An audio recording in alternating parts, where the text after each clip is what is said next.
کوئی بات نہیں، میں نے تو معاف کر دیا ہے. وہ بندہ کہے گا بھائی گولی مار دو، جہاں ملتا ہوں تو میری غلطی میرے منہ پہ لاتا ہے. فرماتے ایسے نہیں، ایک ہے عفو، ایک ہے غفران. عفو میں اور غفران میں فرق ہے. عفو کا مطلب ہے معاف کرنا، غفران کا مطلب ہے ایسے معاف کرنا اور اس غلطی کو اپنے دل سے بھی نکال دینا. مومن جب معاف کرتا ہے تو اس کی پھر دل سے بھی کیا کر دیتا ہے؟ نکال دے. استغفر اللہ ربی واتوب الیہ، کبھی کہتے ہو الہی العفو، کبھی کہتے ہو اللہم اغفر. تو ان دونوں میں فرق ہے. غفران کا مطلب ہے کہ خدا ایسے معاف کرو اور وہ غلطی قیامت کے دن میرے منہ پہ بھی نہ لانا. گویا نام اعمال سے صاف کر دینا کہ جیسے میں نے غلطی کی ہی نہیں تھی.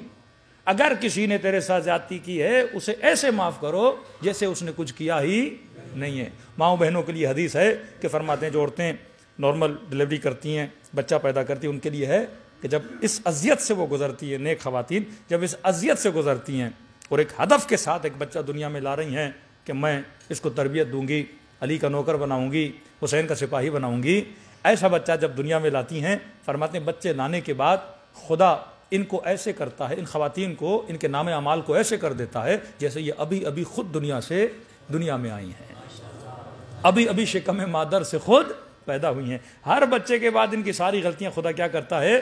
اب اس کا مطلب یہ نہیں غلطیاں کرتی جائیں اگلے بچے پہ معاف کروا لیں گی، اس کا مطلب یہ بھی نہیں ہے.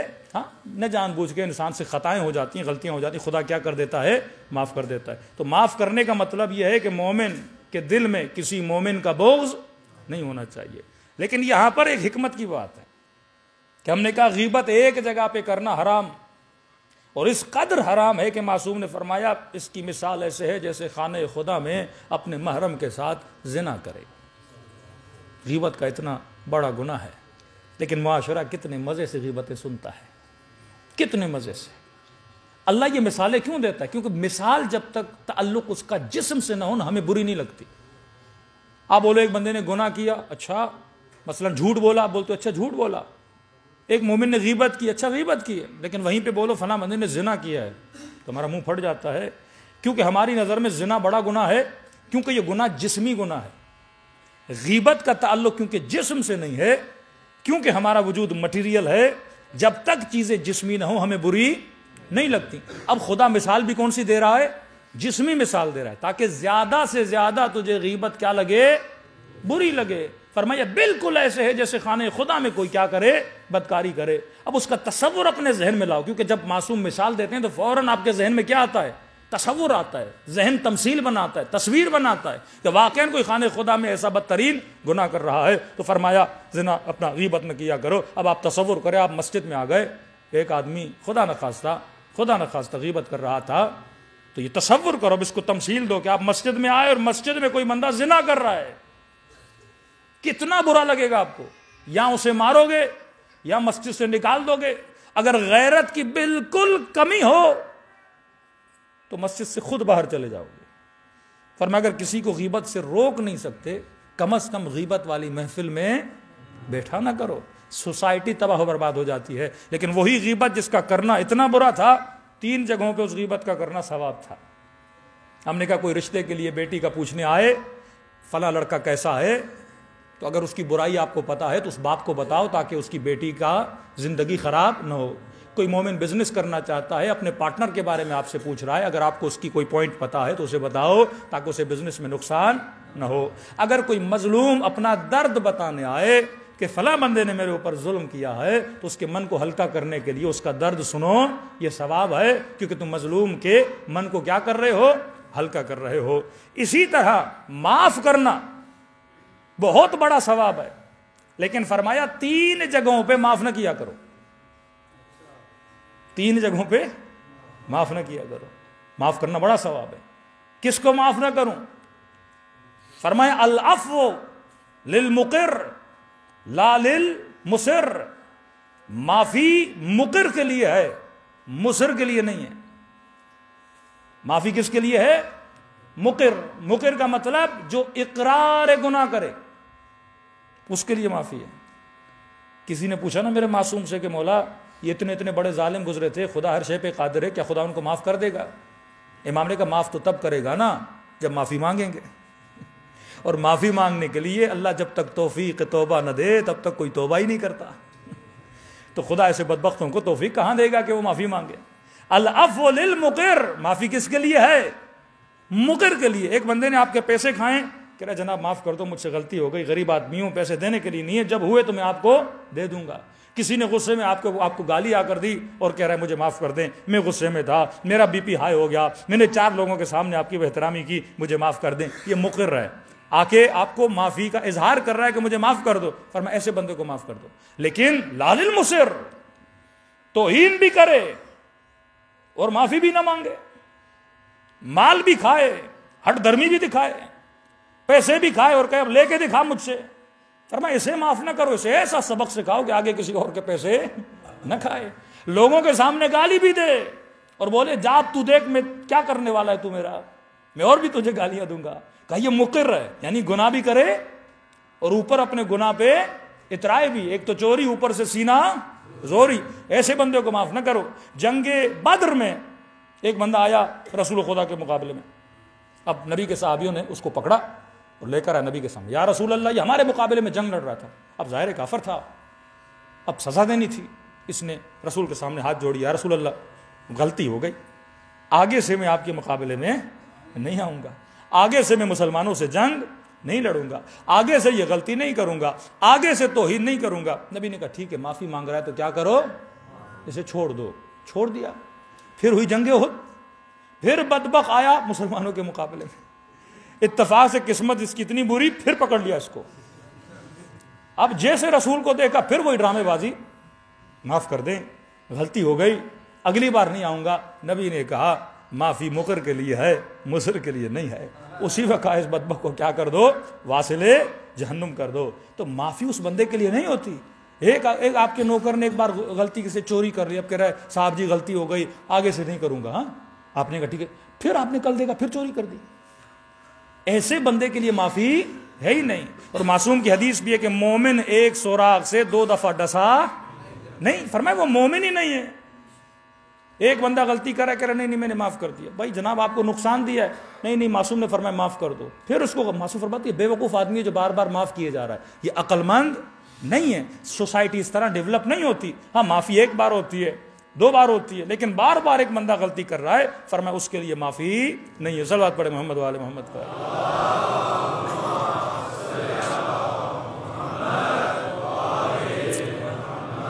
دوسرا فرمایا مقر کے لیے معافی ہے، مصر کے لیے معافی نہیں. دوسرا فرمایا جو وہن مذہب کرے، سلمان رشدی، ایسے بندے کے لیے معافی نہیں ہے. جو توہین مکتب کرے، جو شاعر کی توہین کرے، جو علماء کی توہین کرے، اس کے لیے معافی نہیں ہے. یہ بازار آپ کے پاکستان میں بڑا گرم ہے. کبھی ولی فقی کی توہین، کبھی مراجع کی توہین. فرمایا اس گناہ کی معافی اس میں بھی اگر مقر ہو تو صحیح ہے. وہن مذہب، اس کی بڑی سختی ہے. مولا کا اپنا بندہ، جو مولا کے، میں نے شاید واقعہ سنایا تھا، مولا کے مجلسوں میں آ کے بیٹھتا تھا، خطبے سنتا تھا. نجاشی گلی سے آ رہا تھا، چند دوستوں نے بولا کہ آ جاؤ، دوستوں کے ساتھ چلا گیا، بیٹھ کے شراب پی لی. بازار میں آیا، غلط باتیں کرنے لگا، اس کو پکڑا گیا. امیر المومنین کو کہا مولا معاف کر دے اپنا. امام فرماتے نہیں، جو مذہب کی توہین کرے، جو حکم الہی کی توہین کرے، میں علی اس کے معافی نہیں دے سکتا. عدالت علی اس میں بڑی سخت ہے. 100 کوڑے لگائے، بندہ زنا کرے اور پکڑا جائے، اس کے لیے معافی نہیں ہے، سزا ہے. شراب پیے اور مارکیٹ میں گھومے پھر کہ مولا معاف کر دو، نہیں، تم نے حدود الہی کو پار کیا ہے. ہاں تنہائی میں کسی نے نہیں دیکھا، چلو اللہ سے معافی مانگ لو، لیکن اگر پکڑے گئے تو اس کے لیے معافی قطعاً نہیں ہے. معاف کیسے کرے جو حدود الہی کو پامال کرے. یہ واقعہ تو آپ نے سنا ہوگا نا، حبشی غلام کالے رنگ کا پکڑ کے لائے، علی اس نے چوری کی ہے. اب گواہ نہیں تھے. امام نے کہا تو نے چوری کی ہے؟ اس نے کہا جی مولا. عاشق امیر المومنین بھی تھا. امام نے کہا دیکھ دوبارہ پوچھ رہا ہوں، 3 بار اگر اقرار کر دیا تو حد جاری کر دوں گا. مطلب مولا اسے ایک راستہ بتا رہے تھے کہ اگر تم نے معافی مانگنی ہے جا کے مانگ. کہ مولا آپ کے سامنے جھوٹ کیوں بولوں؟ صحیح ہے اس کے پاس گواہ نہیں امیر المومنین، لیکن میں اقرار کر رہا ہوں میں نے کیا کی ہے؟ چوری کی ہے. پھر پوچھا، پھر اس نے کہا جی امیر المومنین میں نے چوری کی ہے. امام نے کہا اب تو حد جاری کرنی پڑے گی. امام نے اس کی انگلیوں کو کاٹا. عاشق علی، ایک طرف نجاشی جو سزا کی وجہ سے علی کو چھوڑ کے امیر شام سے جا کے ملا، دوسری طرف یہ غلام کالے رنگ والا، چاروں انگلیاں کٹی، انگلیاں ہاتھ میں لے کے بازار میں آیا. ایک منافق تھا. اب اس نے کہا کیونکہ علی نے سزا دی، علی کے قصیدے بڑے پڑھتا تھا، جا کے اس کو کیا کروں، ٹیز کروں، ٹوکوں، بولوں تو علی کے بڑے قصیدے پڑھتا تھا. اچھا علی نے تیری انگلیاں کاٹ دی، تو جگہ جگہ علی کی باتیں کرتا تھا، علی نے تیری انگلیاں کاٹ دی. اب بھرے بازار میں بار بار سے کیا کر رہا تھا؟ تانے دے رہا تھا کہ علی نے تیری انگلیاں کاٹی، علی کے قصیدے. اسی وقت اس نے انگلیاں ہاتھ پہ اٹھائیں اور پھر مولا کی شان میں قصیدہ پڑھنا شروع کر دیا.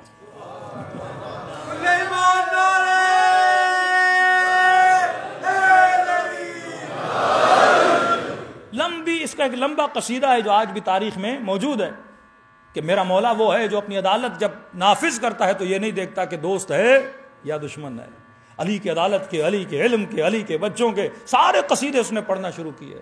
یہی منافق پھر دوڑا دوڑا امیر المومنین کے پاس. مولا مسجد میں بیٹھے تھے. کہا علی جس کی انگلیاں کاٹی ہیں نا، اب وہاں پہ اس کو تنگ کیا، یہاں آیا مولا علی کو تنگ کرنے کے لیے کہ علی آپ کا محبوب، آپ کا عاشق اس نے امام نے کہا چوری کی تھی. کہا علی انگلیاں کاٹنے کے بعد بھی آپ کے قصیدے پڑھ رہا ہے، اس بیچارے کے آپ نے انگلیاں کاٹ دیں، وہ تو اب بھی قصیدے پڑھ رہا ہے. امام نے کہا کیا کہہ رہا ہے؟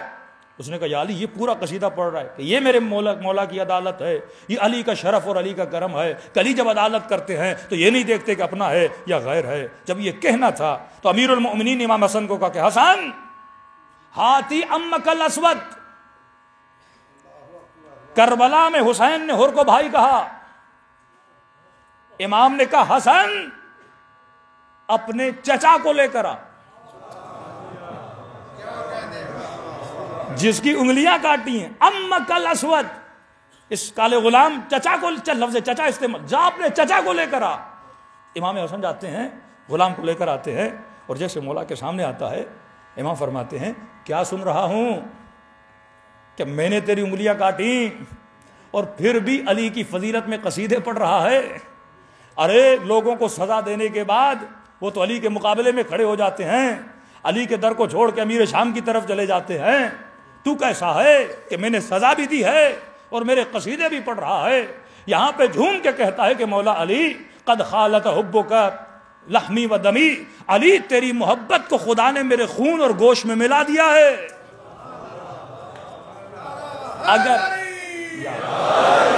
اگر بدن کے ٹکڑے ٹکڑے بھی کر دو میں تجھے چھوڑنے کے لیے تیار نہیں ہوں. امام نے کہا سزا سنا دی، اب آ محبت کا ہدیہ تجھے عطا کروں. کہتا ہے انگلیاں آگے لے کر آ. جیسے انگلیاں آگے لے کر آیا، علی نے لعب دہن سے ہاتھ اس کے ہاتھ پہ پھیرا، اور جیسے ہاتھ ہٹا جیسے انگلیاں کبھی کٹی ہی نہیں تھیں.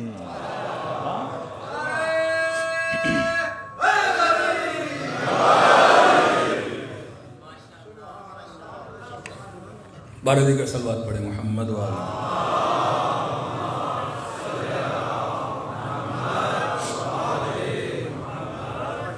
تو فرمایا جو وہن مذہب کرے تو ہی نے مذہب کرے، اس بندے کے لیے معافی نہیں ہے، وہ چاہے عاشق علی ہو، وہ چاہے دشمن علی ہو.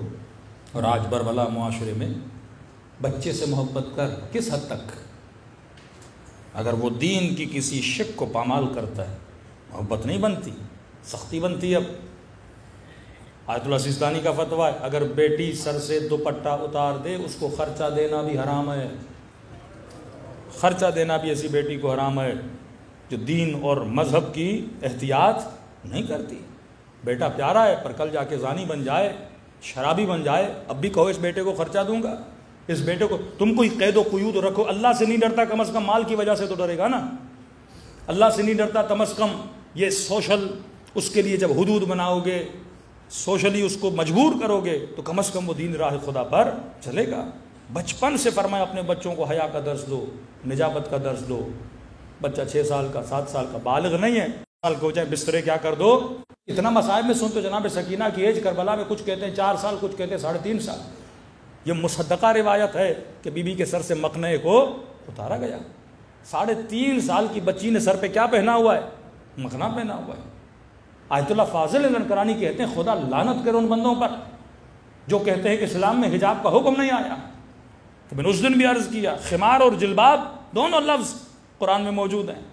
مقنع پہننا بچیوں پر واجب ہے. یہ پاکستانی دوپٹے نہیں، مقنعے کا مطلب کوئی بال نظر نہ آئے، سینے تک بڑا ہونا چاہیے، یہ قرآن کا حکم ہے. بوہرہ حضرات کی خواتین پہنتی ہیں، آپ نے دیکھا ہوگا، بہترین لباس ہوتا ہے ان کا، لیکن بال نکلے ہوئے نہ ہوں. مقنع ہونا چاہیے. دوسرا جلباب، ہم عربی میں کہتے ہیں جبہ، جلباب. ایک بڑی قمیص، اب وہ گاؤن کی صورت میں ہو، وہ چادر کی صورت میں ہو، وہ چاہے پاکستانی لباس ہو، ایک ایسا لباس جس سے انسان کا اندام نظر نہ آئے. فرمایا علی والوں کے وجود میں کیا ہوتی ہے؟ عفت ہوتی ہے. اب یہ کب سے سکھاؤ گے؟ بچپن سے. جن اسکولوں میں آپ کے بچے پڑھتے ان میں حیا نہیں، ہمسایوں میں حیا نہیں، ان کے جو دوست ہیں ان میں حیا نہیں، تو بچہ کیسے سیکھے گا؟ دو سارے بے حیا بے عفت. ظاہر ہے جب آپ ایک رچ سوسائٹی میں رہتے ہو، وہاں پہ جس مینٹلٹی کے لوگ رہتے ہیں سارے تو دیندار اور سارے تو شیعہ نہیں ہیں. آپ کی ایک مکس گیدرنگ میں آپ کے بچے پڑھتے ہیں، تو آپ نے اپنے بچوں کو، جو عقل کی میں نے کل بحث کی، بچوں کو سمجھانا ہے کہ میرے لال تیری سلیکشن اور تیرا ریلیشن یہ جنت اور جہنم کا معیار ہے. ہاں تجھے ہر کوئی ملے گا، تیری سلیکشن اچھی ہونی چاہیے.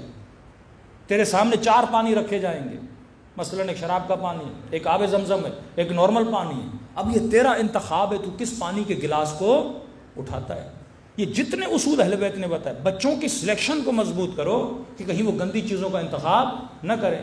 گوشت تو گوشت، خنزیر کا بھی پڑا ہے، خدا نخواستہ کتے کا بھی پڑا ہے، اور مثلا بکری کا بھی پڑا ہے. اب آپ نے چوز کرنا ہے، سلیکٹ کرنا ہے کہ میں اپنے لیے کون سا گوشت سلیکٹ کر رہا ہوں. تو یہ نہیں کہ بچوں کو پابند کر دو کہ گھر سے نہ نکلے، قیدی بھی نہ بناؤ، لیکن بچوں کو یہ فکر دو، انتخاب کی فکر دو کہ تم نے اس فاسد معاشرے میں رہتے ہوئے کس چیز کو کیا کرنا ہے، انتخاب کرنا ہے.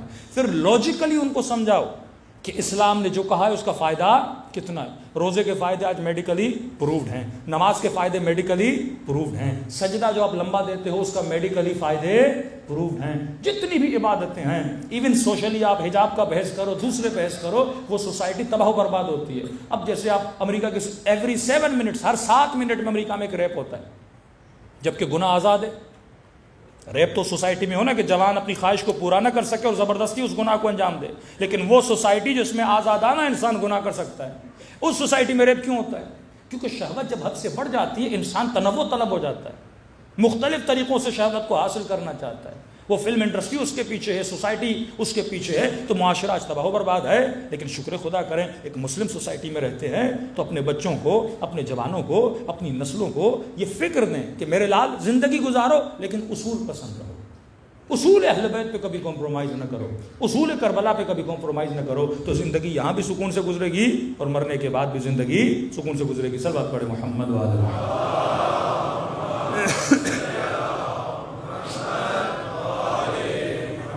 تو فرمایا معاف کرو مقر کو، مصر کو معاف نہ کرو.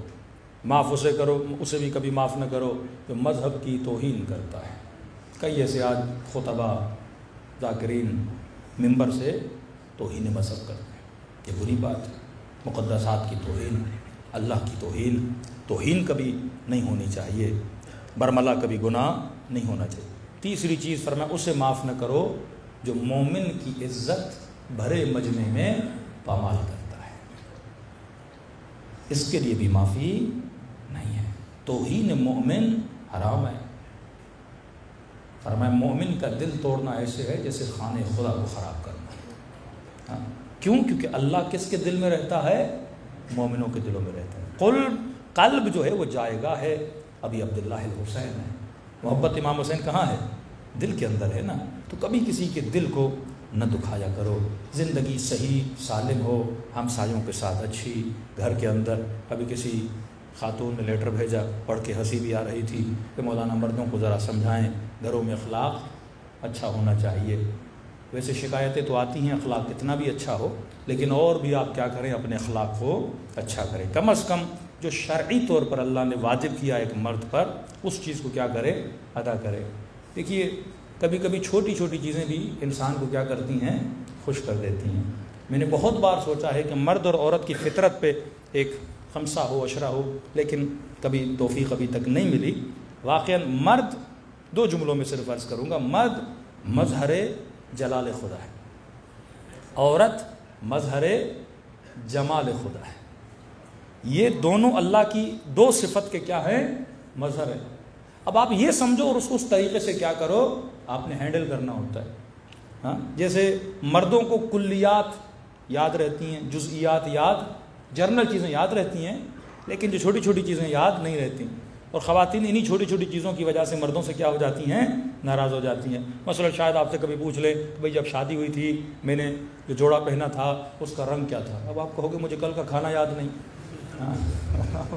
شادی کا جوڑا کیا تھا وہ اب ان کو یاد رہتا ہے، کیونکہ اللہ نے جو ان کا ذہن بنایا ہے وہ چھوٹی چھوٹی چیزوں کو یاد، جزئیات، کیونکہ انہوں نے کیا کرنا ہے، گھر میں تربیت دینی ہے، کچن انہوں نے سنبھالنا ہے، بچوں کو انہوں نے سنبھالنا ہے، اور بچوں کی چیزیں یاد رکھنی ہیں، کب بچہ اٹھتا ہے، کب بچہ سوتا ہے، اسکولنگ، ہر چیز کا خیال انہوں نے رکھنا ہے۔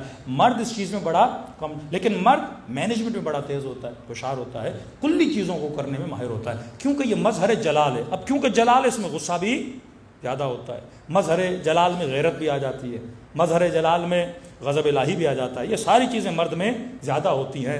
عورت مظہر جمال خدا ہے، اللہ نے اس کو حسین بنایا، اللہ نے اس کو نازک بنایا، تو مرد کو بھی وہ عورت اچھی لگتی ہے جس میں نازک پن زیادہ ہو، عورت کو وہ مرد اچھا لگتا ہے جس میں سخت پن زیادہ ہو۔ اب آپ نے کوئی مرد دیکھا ہے جیسے باڈی بلڈر عورت اچھی لگے، کسی مرد کو ویسی عورت اچھی نہیں لگتی، اور عورتوں سے پوچھئے ان کو ایسے مرد اچھے لگتے ہیں جو نازک مزاج ہوں، عورتوں والی عادتیں ہوں، تھوڑا بہت میک اپ بھی کرتے ہوں۔ آج کل یہ ممی ڈیڈی جو بچے ہیں وہ سمجھتے ہیں کہ ہم یہ کریں گے تو عورتوں کو کیا لگیں گے، عورتیں نفرت کرتی ہیں، بندے خدا وہ تجھے اپنے جیسا سمجھنے لگ گئی۔ ہاں، مرد ہو تو عورت کو کیا لگتا ہے، اچھا لگتا ہے۔ یہ فطرت اللہ نے ایک نیچر، آج نیچر سے کھیلا جا رہا ہے، آج فطرت سے کھیلا جا رہا ہے، انسان کی نیچر کو بدلنے کی کوشش کی جا رہی ہے، جو سب سے بڑا گناہ ہے۔ لیکن فطرت آپ تھوڑی دن بدلو گے، 4 لوگوں کو بیمار کر دو گے، لیکن آپ عمومی طور پر معاشرے کی فطرت کو بدل نہیں سکتے ہو۔ تو اللہ نے مزاج بنایا، اس مزاج کو سمجھو۔ معصوم فرماتے ہیں عورت کو کھلے ہوئے پھول کی طرح ہونا چاہیے، جب مرد گھر آئے تو اس کے چہرے پر مسکراہٹ ہونی چاہیے، اور مرد کے لیے فرمایا جب یہ گھر آئے تو فرمایا جیسے کوئی بارش سے گھر کے اندر آتا ہے تو اپنے پاؤں کی کیچڑ کو صاف کر کے آتا ہے، تو فرمایا باہر کا غصہ، باہر کی چیزیں باہر رکھ کے گھر کے اندر جایا کرو۔ اب باہر تیری گاڑی کو کسی اور نے مارا ہے اور سارا غصہ بیوی پہ جا کے اتارا، فلائٹ مس ہو گئی غصہ بچے پہ اتار رہے ہو۔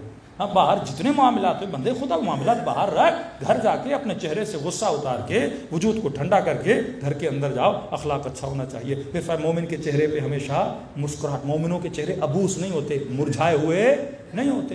اتنا مصورت ہے، اس سے بڑا کوئی کنجوس نہیں ہے، اس سے بڑا کوئی، تم کسی کو کچھ بھی نہیں دے سکتے، بندے خدا ایک مسکراہٹ تو دے سکتے ہو، اسی مسکراہٹ سے گھر خوش ہوتا ہے۔ کہ میں نے فرمایا، مولا علی سے امام حسن نے پوچھا کہ رسول خدا اپنا وقت کیسے گزارتے تھے؟ فرمایا اپنے دن کو 3 حصوں میں تقسیم کرتے تھے، جزءاً للہ، جزءاً لأہلہ، جزءاً لنفسہ۔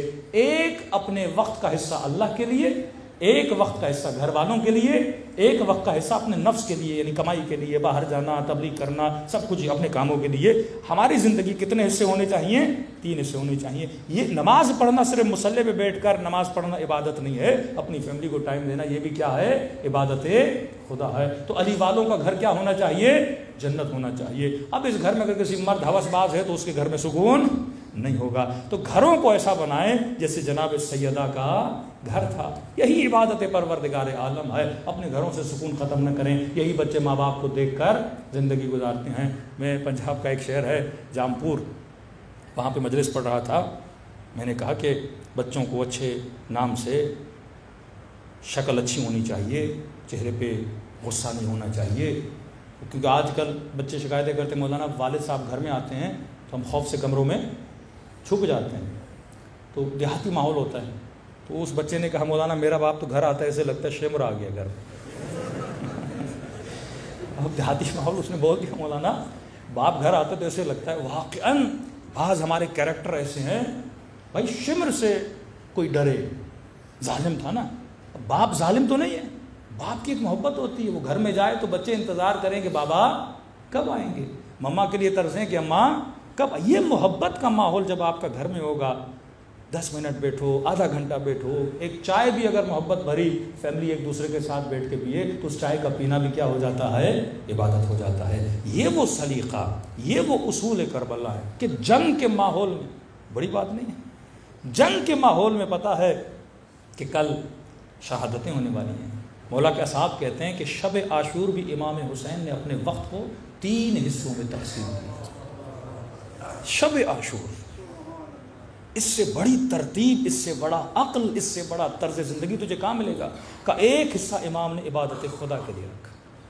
کہ آپ سنتے ہو نا لشکر یزید سے تسبیح خدا کی آواز ایسے آ رہی تھی جیسے شہد کی مکھیاں اپنے چھتے پہ آواز کرتی ہیں۔ فرمایا ایک حصہ امام نے جنگی پلاننگ کے لیے رکھا کہ کل اگر حملہ ہو تو ہم نے حملے کو روکنا کیسے ہے، پہلے کون جائے گا، اصحاب جائیں گے، اہل بیت جائیں گے، پوری امام نے ایک ترتیب بنائی۔ اور فرمایا اس رات بھی ایک حصہ اپنے اہل و عیال کے لیے رکھا۔ کبھی سکینہ کے خیمے میں جاتے تھے، پھر رباب کے خیمے میں گئے، پھر عباس کے خیمے میں گئے، پھر زینب کے خیمے میں گئے، ایک ایک بی بی کی باتیں سنتے تھے۔ امام ان کو دلاسا دیتے تھے، وہ امام کو دلاسا دیتی تھی۔ پھر مولا جب مل کے جاتے تھے پھر مائیں بچوں کو بٹھاتی تھی کہ میرے لال کل مجھے شرمندہ نہ کرنا، میرے لال کل اکبر میدان میں جا رہا ہے، قاسم جنگ لڑنا، کل کو یہ نہ کہے کہ یہ ماں کے دودھ کا اثر تھا۔ کہتے رباب کے خیمے سے گزرنے لگے، کیا دیکھا، یہ ماں اپنے بچے کو جھولے میں جھلا بھی رہی ہے اور بچے سے کچھ باتیں بھی کر رہی ہے۔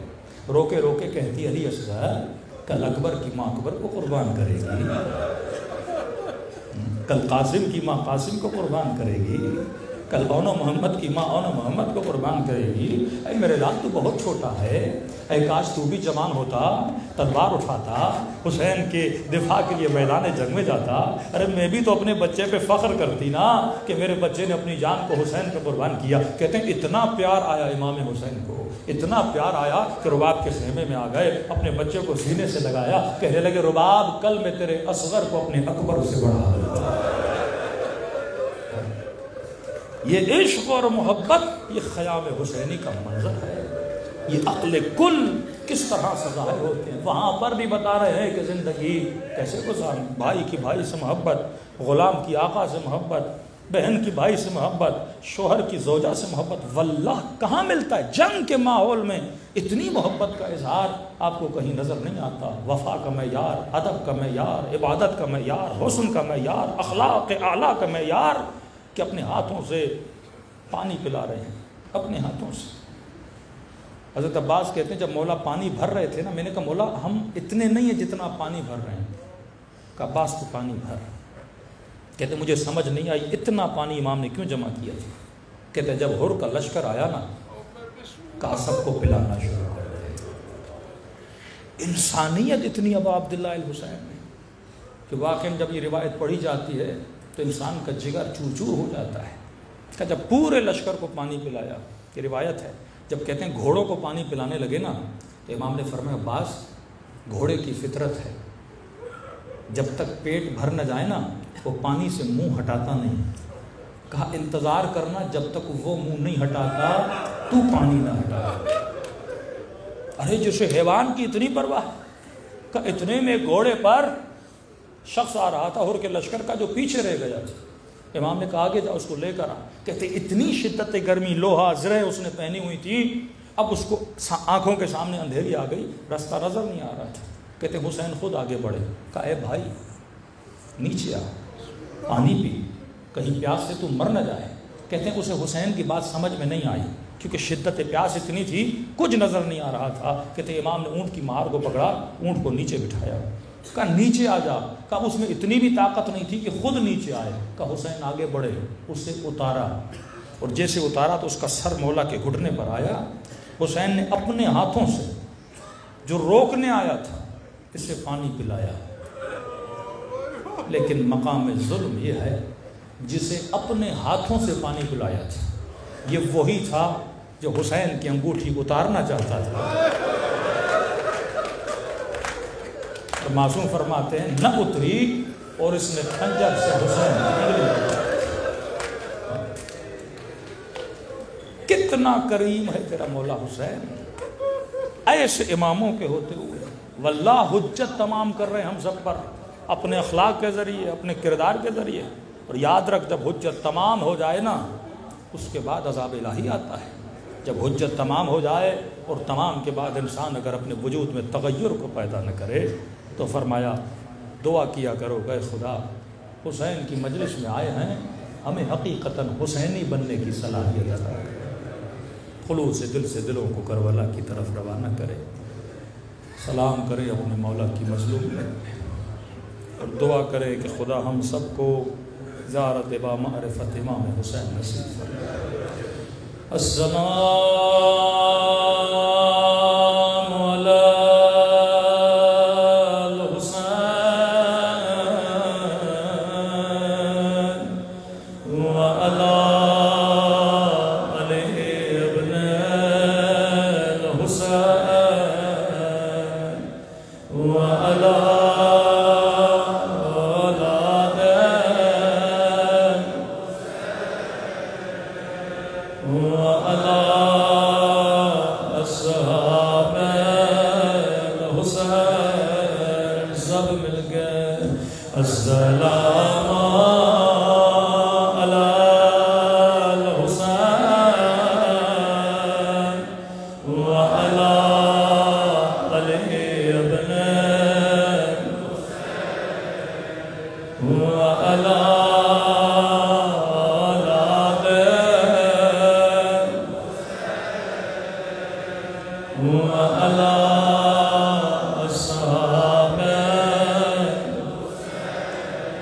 میرا سلام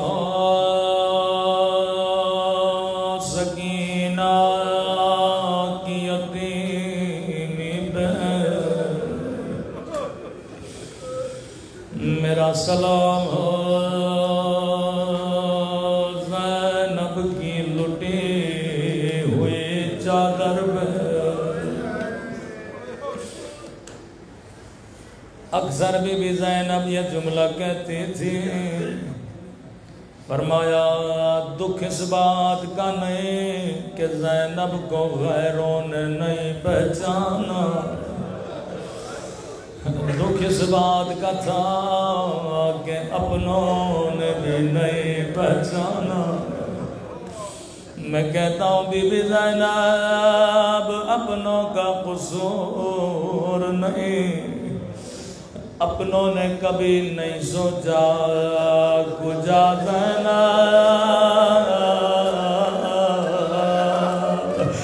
کجا بازار شاہ کجا علی کی بیٹے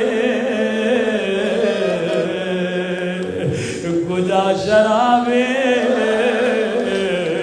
کا دربار.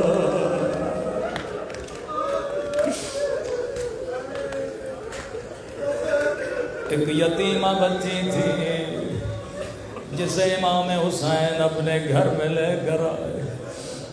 اسے پالا ایسے پالا جیسے اپنے بچوں کو پالتے. بی بی زینب نے اسے قرآن سکھایا, حجاب سکھایا. جب یہ جوان ہوئے اس کی شادی شام میں ہو گئی. ہر سال مدینے آتی تھی, کہتی تھی مولا حسین آپ نے مجھے اپنے بچوں کی طرح بولا, مولا اگر کبھی فرصت ہو میرے گھر پہ آئے, میں اپنے شوہر کو بتاتی ہوں میرا حسین بڑا کریم ہے. مولا ہر سال پوچھتا ہے کب تیرا مولا آئے گا, میں تیرے مولا کی بڑی دعوت کروں گا. امام حسین کا بڑا پیار آیا, فرمایا شیریں ہم آئیں گے لیکن تو پہچان نہ سکو گے.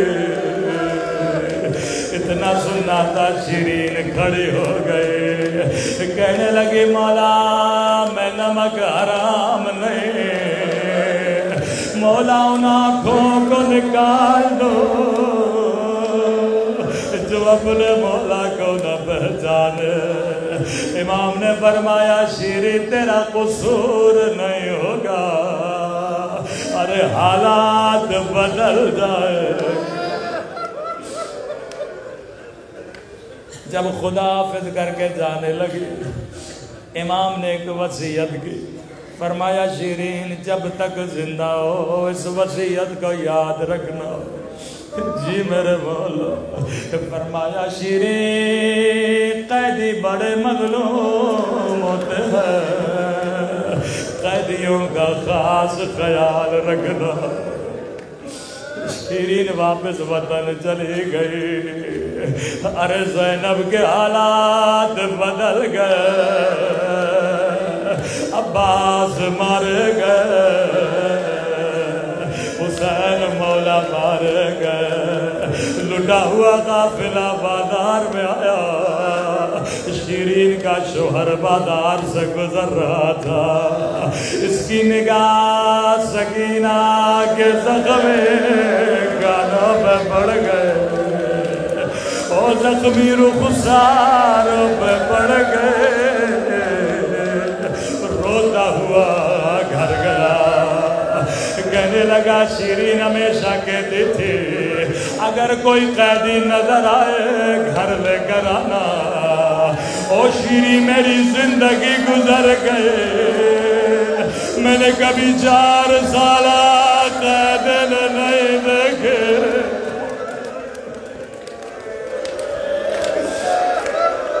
شیری بڑے مظلوم قیدیوں کا جلدی کرو، قیدیوں کو گھر لے کر آؤ، میرے مولا کی وصیت ہے۔ امام سجاد کو اس نے دعوت دی، اب قیدی شیرین کے گھر میں آنے لگے۔ شیرین نے بڑے بڑے سفرے لگانا شروع کیے۔ ارے قیامت کا منظر تھا جسے زینب نے حجاب سکھایا، اس کے سر پہ چادر، لیکن ہائے زینب کی قسمت،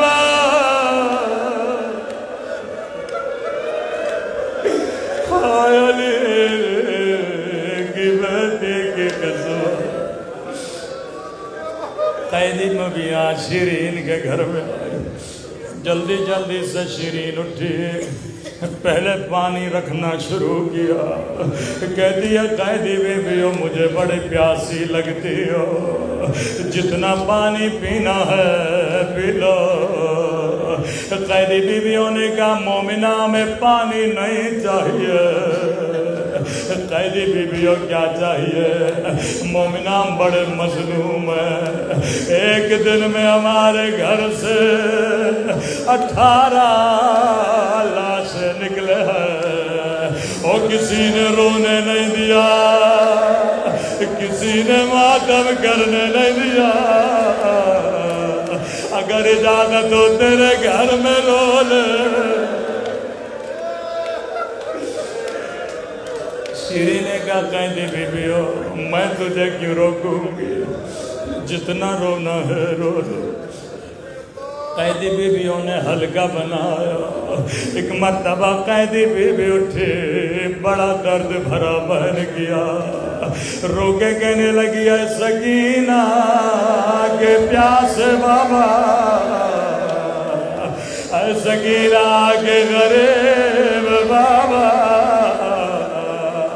سکینہ کا نام سننا تھا، شیرین کا کلیجہ ہل گیا۔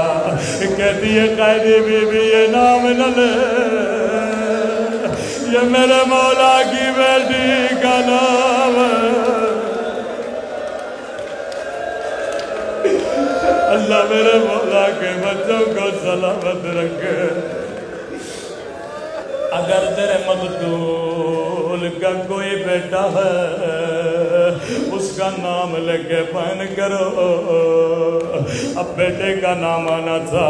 پھر سے کوئی قیدی بھی اٹھی, بڑا درد بھرا بہن کیا, رو کے کہنے لگی اے علی اکبر کے پیاسے بابا,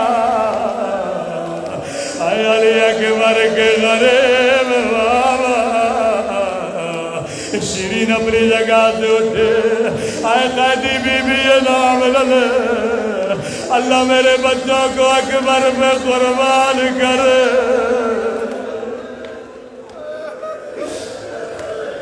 کہتی ہے قیدی بی بی یہ نام لے. بیویاں کہتی ہیں شیرین تیرا گھر, اگر اجازت نہیں تو ماتم نہ کریں گے.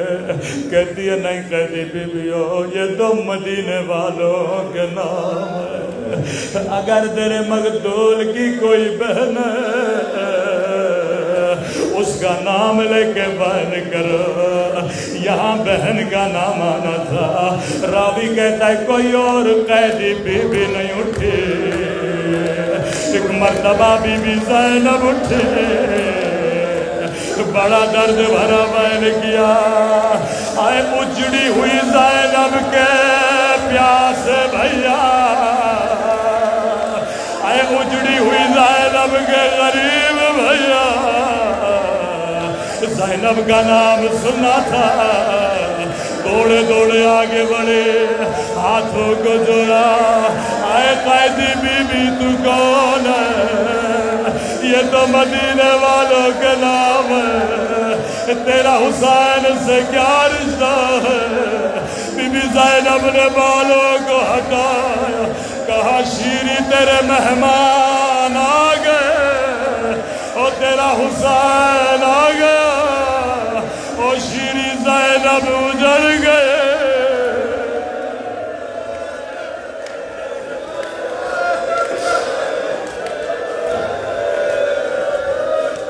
پہلا سوال کیا اے قیدی بی بی, اے میری آقا دادی, مجھے یہ بتا عباس کہاں ہے. زینب شیری کو باہر لے گئے. ایک گھوڑے کی گردن میں کٹا ہوا سر تھا. بی بی یہ کس کا سر ہے, روکے گا یہ میرے عباس کا سر ہے. بی بی سب سرنوں کے نیزہ پہ, یہ گھوڑے کی گردن میں کیوں ہے, کہ یہ بھی نو کے نیزہ پہ تھا, لیکن جب نگاہ میرے سر پہ پڑ گئے, عباس کا سر زمین پہ گر جاتا تھا. ماتم حسین.